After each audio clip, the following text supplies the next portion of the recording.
Magluluto tayo ng tinolang manok. Hiwain na natin ang mga sangkap.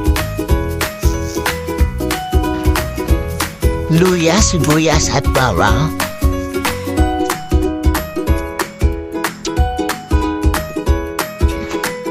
Ayan guys, pinitpit ko na ang bawang.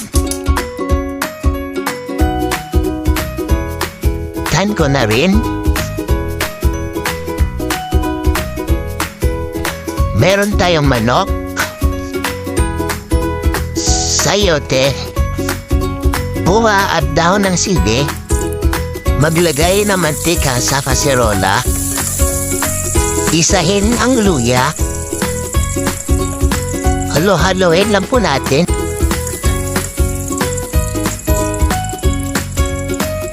Isunod po ang bawang.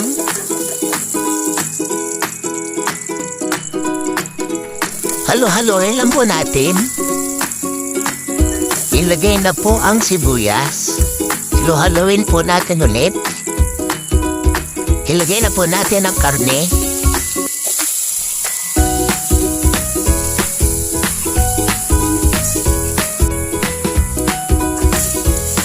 Yan, halo-haloin lang po natin. Antayin lang po natin magkulay brown ang karne. Halo-haloin lang po para magpantay ang pagkakaluto.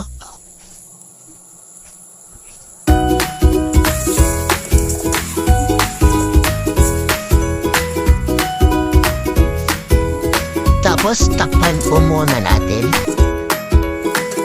Silipin nga natin guys kung okay na. Okay na to guys. Lagyan na natin ng tubig. Tansyahan na guys kung gaano pa daming sabaw ang gusto nyo.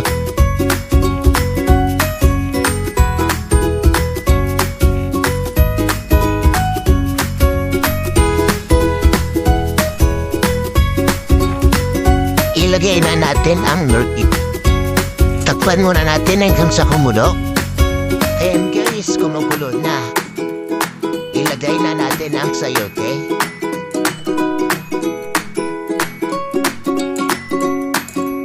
Haluin lang natin.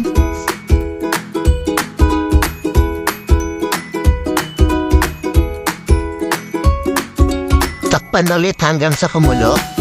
Ilagay na natin ang bunga pati na ang dahon ng sili. Halo-haloin lang natin ulit.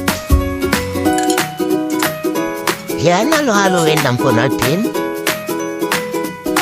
Lagyan na din natin ang patis.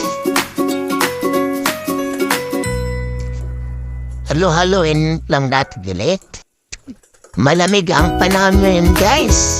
Masarap humigop ng mainit na sabaw.